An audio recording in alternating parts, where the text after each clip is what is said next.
They told Dick Powell he was just a song and dance man, and laughed when he said he wanted to make the most realistic war film ever made. What followed during The Enemy Below, 1957, were real explosions, near-death accidents, and actors who refused to play simple heroes or villains. This movie didn't just break Hollywood's rules, it came dangerously close to killing the people who made it. Number 1. The Song and Dance Man's Secret Obsession.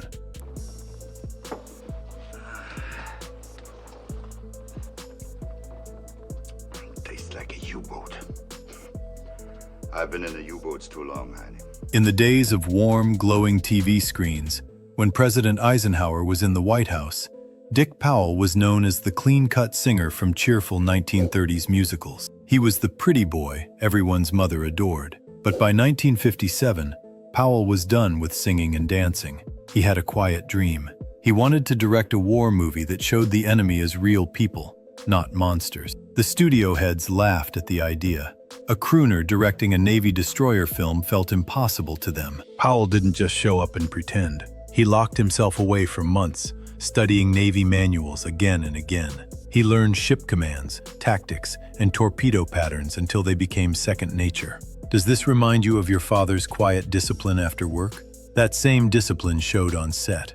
Powell traded his tuxedo for a commander's whistle and ran the crew with firm control and unexpected toughness. People were shocked by his grit. But while Powell was busy proving himself, his leading man was dealing with a hidden struggle. One so serious, it almost stopped the production on the very first day.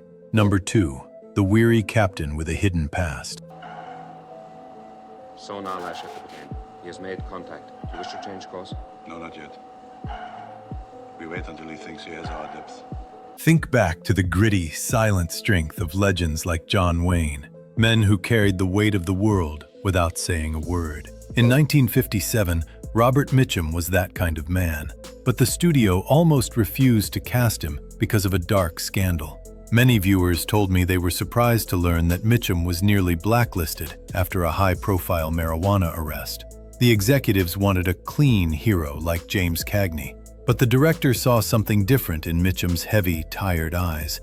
That look of exhaustion wasn't just acting. It was the real-life fatigue of a man who had survived Hollywood's harshest whispers. That tired, quiet look after a double shift feels familiar? That's what Mitchum brought to the bridge of the destroyer. He played Captain Merle as a man who hated the war, but did his duty anyway. He spent his breaks alone, leaning against the ship's rail with a cigarette, staying in that dark headspace. It felt just like the silent heroes we grew up admiring. But as the cameras rolled, Mitchum realized he wasn't just fighting the sea. He was about to face a German rival who refused to play the villain. Number 3. The Enemy Who Refused to Be a Monster.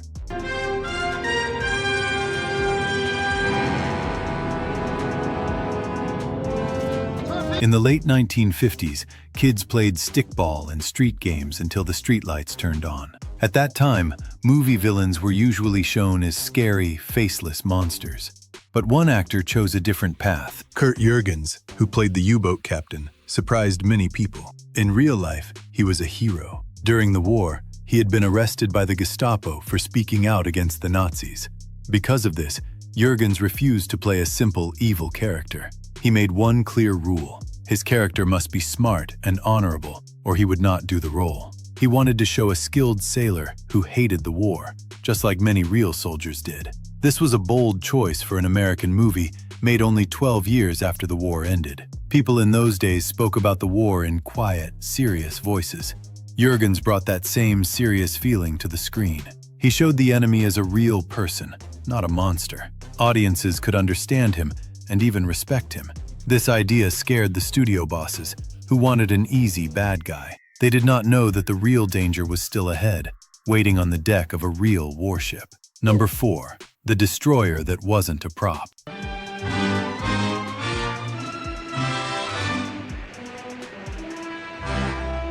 Those old model kits we built for hours felt real in our hands, but The Enemy Below went far beyond make-believe. The American ship in the movie was not a fake set or a wooden prop. It was the USS Whitehurst, a real Navy destroyer escort that had seen real combat. The Navy agreed to lend the ship with one clear rule. The actors had to live like real sailors. Could you handle sleeping in a tiny Navy bunk? Robert Mitchum slept in cramped beds that smelled of diesel and salt, not in luxury trailers like actors use today. The ship itself was solid steel, tough and unbreakable, much like the heavy toys from childhood that never wore out. The actors felt the engines shake beneath their feet, and the cold ocean spray hit their faces every day. This made their acting feel real and honest, like the serious stories told by older relatives at family gatherings. But even a real ship could not protect everyone. A sudden accident later happened in the studio tank, putting the entire cast in real danger. Number 5. The night the studio lot almost drowned.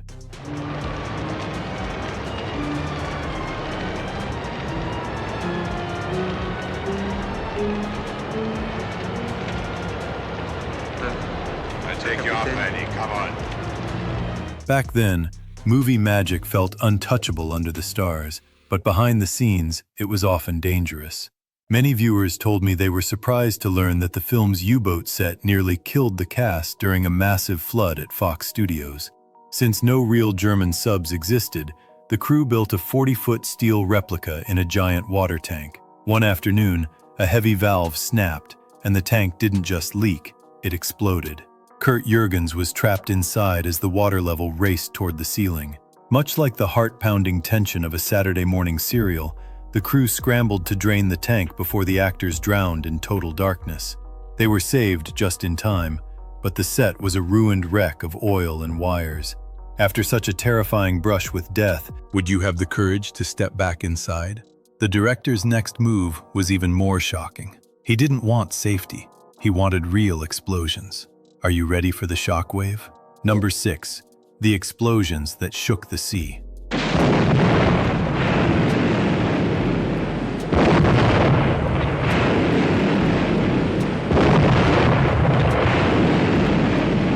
The first time you felt the thump of a baseball hitting your glove, it stayed with you. That same powerful feeling is what the explosions in this movie gave the cast. Many viewers were surprised to learn the depth charges were not small models or camera tricks. Dick Powell insisted on real explosions, and the Navy agreed to drop live charges into the ocean. When the first one went off, a huge wall of water shot up 60 feet into the air. The shockwave was so strong that it shook the entire ship and knocked a cameraman down onto the deck. It felt like the ocean was breaking apart. Like a heavy thunderstorm shaking your house, these blasts were extremely real and frightening. Robert Mitchum stayed calm and did not flinch, even as the ship's hull groaned from the force. The footage was so intense that insurance agents became scared. One small mistake could have sent the whole cast to the bottom of the sea. This was filmmaking at its most dangerous, showing a power that modern CGI can't truly copy. Number 7.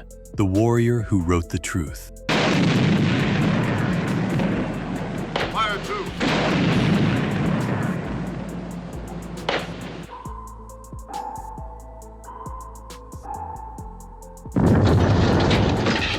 Think back to your first paper route, delivering newspapers and feeling proud of your hard work. That same quiet strength belonged to the man who wrote the book this movie is based on. Many viewers were surprised to learn that the novel was written by Commander Dennis Rayner. He was a real British officer who spent the war hunting U-boats in the cold North Atlantic. Rayner didn't write about dramatic Hollywood heroics.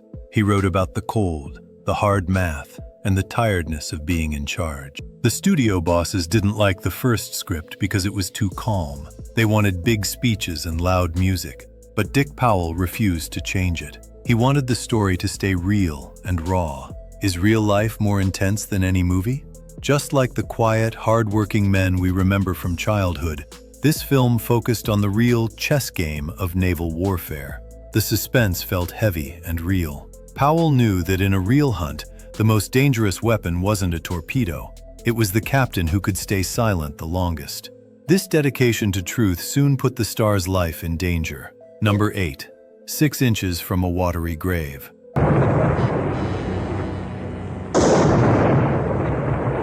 Back then, men were expected to be tough and not complain. Robert Mitchum had that same old-school attitude. Many viewers were surprised to learn that Mitchum almost fell into the ocean because he refused to use a stunt double. While filming on the fast-moving USS Whitehurst, a huge wave hit the ship from the side. The deck tilted hard, and Mitchum slipped on the wet steel. For a terrifying moment, he was in the air, falling toward the churning Atlantic. Just like your father quickly catching a falling tool, a crew member grabbed Mitchum's belt at the last second and pulled him back onto the ship. Mitchum didn't even drop his binoculars. He stood up, fixed his cap, and asked if the camera was still rolling. He then continued filming like nothing happened, even with bruised ribs. That kind of calm made him a legend. But this close call was nothing compared to the ghost ship that was about to appear. Number 9. The time-traveling submarine.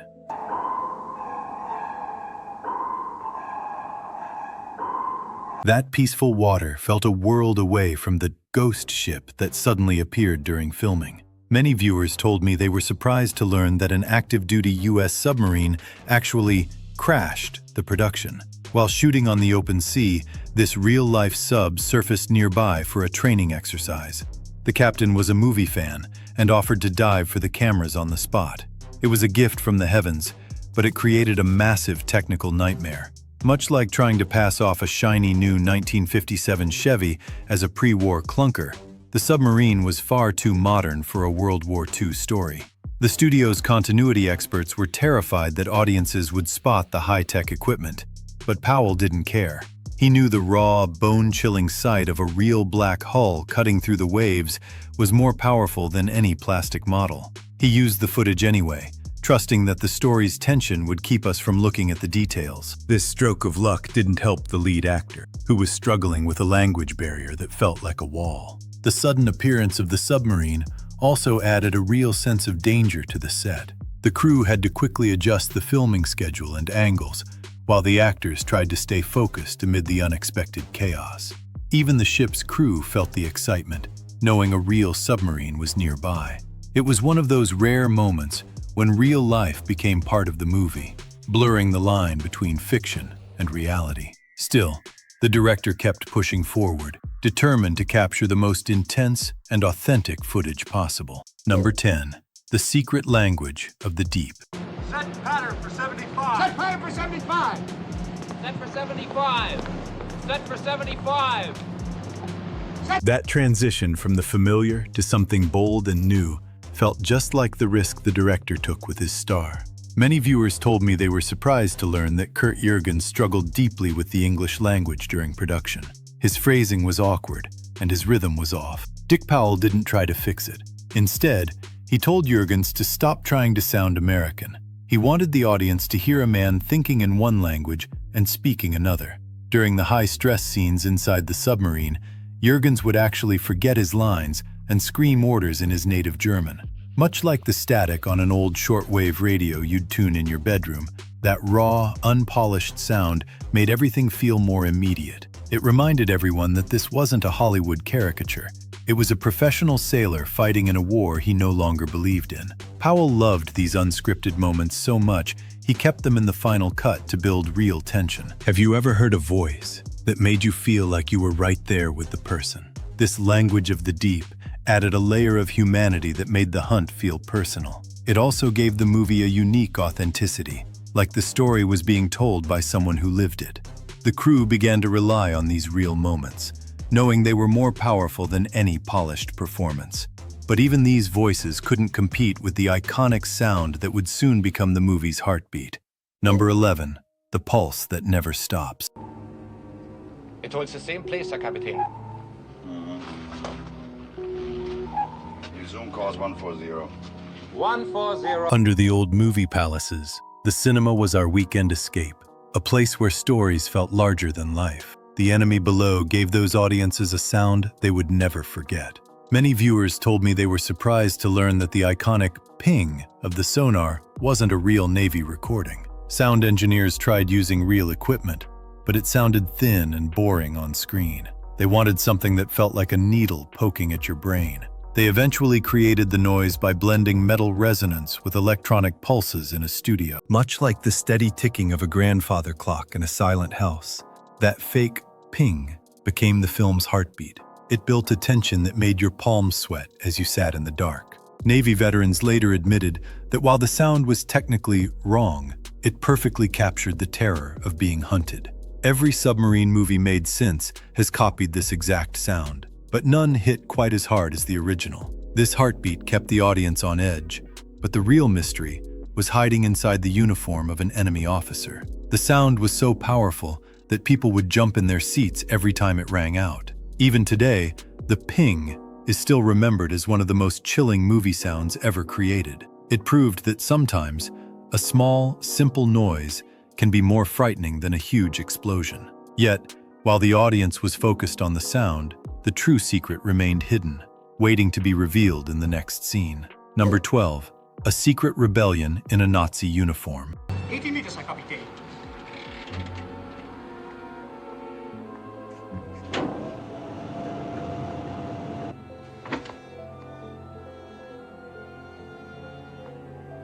Remember those spinning wire racks at the pharmacy, where you'd spend your allowance on a comic book hero who always knew right from wrong? Back when Eisenhower was in charge, we thought we knew exactly who the good guys were. But this film asked us to look closer at a man in the wrong uniform. Many viewers told me they were surprised to learn that Theodor Bickel, who played the German second-in-command, was actually Jewish and had fled the Nazis as a teenager. To take this role, he had to wear the uniform of the very men who had once hunted his family. It was an incredibly brave and painful choice. Bickel made a secret pact with the director. He would never give a Nazi salute or shout fascist slogans. Much like the quiet moral strength of a favorite teacher from our childhood, he played his character with a silent dignity. He wanted to show that even in a dark uniform, there could be a human soul who just wanted the violence to end. Many of you probably remember the heavy weight of a secret like that. This hidden rebellion added a layer of truth that most war films of the 1950s ignored. However, this silent victory was nearly ruined by a massive battle over the movie's final scene. Number 13. The battle for the final frame.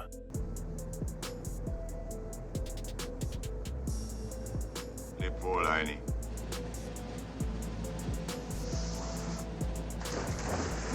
The high-stakes drama of a Little League game or trading baseball cards during the Eisenhower years felt like a simple story of winners and losers. Back then, we were taught that life was about clear victories. Many viewers told me they were surprised to learn that the studio bosses tried to force that same winner-takes-all ending on this film.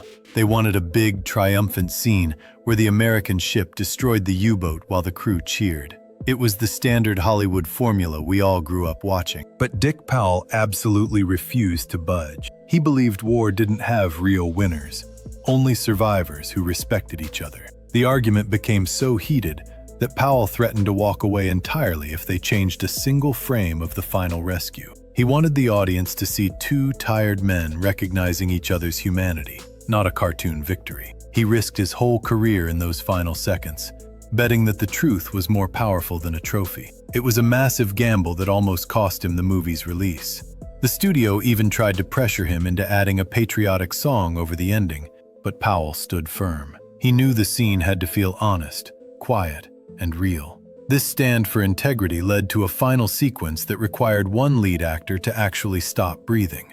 Number 14. The man who drowned for a movie. Sit over here, thank you.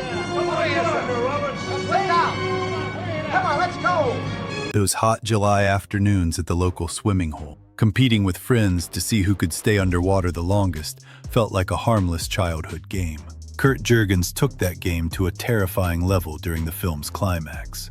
Many viewers told me they were surprised to learn that Jurgens actually risked drowning to make the sinking submarine scenes feel authentic. He was older by then, but he refused to let a stunt double take his place in the flooded set. During one intense take, the water filled the steel compartment faster than expected, and Jurgens ran out of oxygen. Just like those breathless moments of our youth, his lungs began to burn and his vision started to blur. Instead of surfacing and ruining the shot, he stayed submerged, letting the camera capture the genuine panic in his eyes. He wanted the audience to feel the true desperation of a man trapped in a metal coffin. When the director finally called cut, Jurgens exploded to the surface, gasping for air with a face that had turned nearly purple from lack of oxygen. The crew rushed to help him, shaken by how close the scene came to tragedy. This incredible physical sacrifice turned a simple movie scene into a haunting piece of history. It was so powerful that it soon caught the attention of the highest military leaders, who praised the film's realism and bravery. Number 15. A legacy taught in the halls of power. I've been with you since I was a cadet. That's not what I asked you. The oily smell of the garage while you helped your dad tinker with the engine of an old Chevy was a common memory for many boys growing up in those days. Those long afternoons spent learning how parts worked together shaped a generation of men who valued mechanical precision. Many viewers told me they were surprised to learn that the U.S. Navy respected the accuracy of the enemy below so much that they did something unprecedented. They actually bought prints of the film and screened it at the Naval Academy in Annapolis as a mandatory part of officer training. It wasn't just entertainment. It was a tactical textbook for future leaders. They used the film to teach midshipmen about decision-making under pressure and the vital importance of respecting your opponent's abilities. The movie showed that war was not about heroics or loud speeches. It was about strategy, patience, and discipline. Officers were taught to think like the characters on screen, learning how calm judgment could save lives in the most dangerous moments. Much like the reliable, heavy-duty tools from our youth that never let us down, this movie was built with a truth that lasted for decades. It proved that a former song and dance man had created something more accurate than many official military manuals. This film didn't just tell a story about a submarine hunt. It became a permanent legacy of honor that is still whispered about in the halls of power today. Even now, many naval officers still refer to the film as a rare example of real wartime realism in cinema. The Enemy Below, 1957, stands as a powerful reminder of the old nostalgic charm of the classic Hollywood era, when filmmaking was built on courage, discipline, and real human emotion.